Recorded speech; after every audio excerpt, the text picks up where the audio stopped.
दुसऱ्यांच्या घरी ना धुणी भांडी करून एका आईने आपल्या मुलीला शिकवलं आणि एक दिवस ना तीच मुलगी अधिकारी बनून आईसमोर येऊन उभी राहिली. पण यश मिळाल्यानंतर तिने सर्वात आधी काय केलं हे ऐकलं ना तर तुमच्या डोळ्यात नक्कीच पाणी येईल. तर ही ना एक सुप्रियाची कहाणी आहे. सुप्रियाच्या वडिलांचं ना लहानपणीच निधन झालं. घरात आधार नव्हता, पैसे नव्हते, पण अशातच ना तिच्या आईने हार मानली नाही. लोकांच्या घरी ना धुणी भांडी केली, कष्ट केले, अनेक वेळा ना स्वतःच्या गरजा तिने बाजूला ठेवल्या, पण मुलीच्या शिक्षणात ना कधीच अडथळा येऊ दिला नाही. कॉलेजची फी भरायची वेळ आली की आई लोकांकडून ना उसने पैसे मागायची, कारण तिच्या मनात एकच स्वप्न होतं, माझी मुलगी मोठी अधिकारी झाली पाहिजे. आईचं प्रत्येक कष्ट ना सुप्रिया पाहत होती. तिनं ठरवलं, ज्या हातांनी माझ्यासाठी आयुष्यभर कष्ट केले ना त्या हातांना आता विश्रांती द्यायची.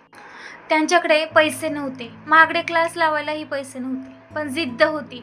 मित्रांकडून पुस्तकं घेऊन मिळेल त्या साधनांनी अभ्यास करत तिने UPSCची तयारी सुरू ठेवली. लोक म्हणायचे, गरीब घरची मुलगी अधिकारी कशी होणार? पण सुप्रियाने लोकांचं ऐकलं नाही.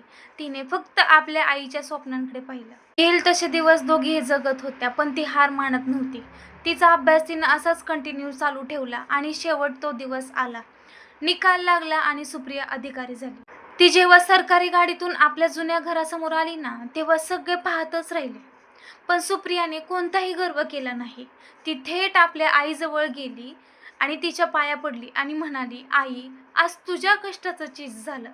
आईच्या डोळ्यात ना अश्रू होते, पण ते दुःखाचे नव्हते, ते आपल्या मुलीच्या यशाचा ना अभिमान होता. बघा ना, मला तुम्हाला हे सांगायला नक्की आवडेल, परिस्थिती गरीब असू शकते, पण स्वप्न कधीच गरीब नसतात.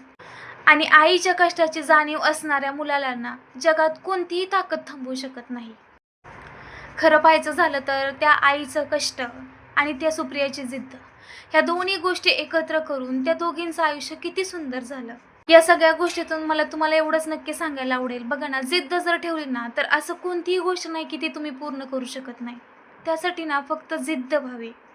शेवटी एवढंच सांगेन, माझे विचार जर तुम्हाला पटत असतील ना तर माझ्या चॅनलला नक्की सबस्क्राईब करा, फॉलो करा आणि एक लाईक करायला विसरू नका. भेटूया अशाच नेक्स्ट व्हिडिओमध्ये.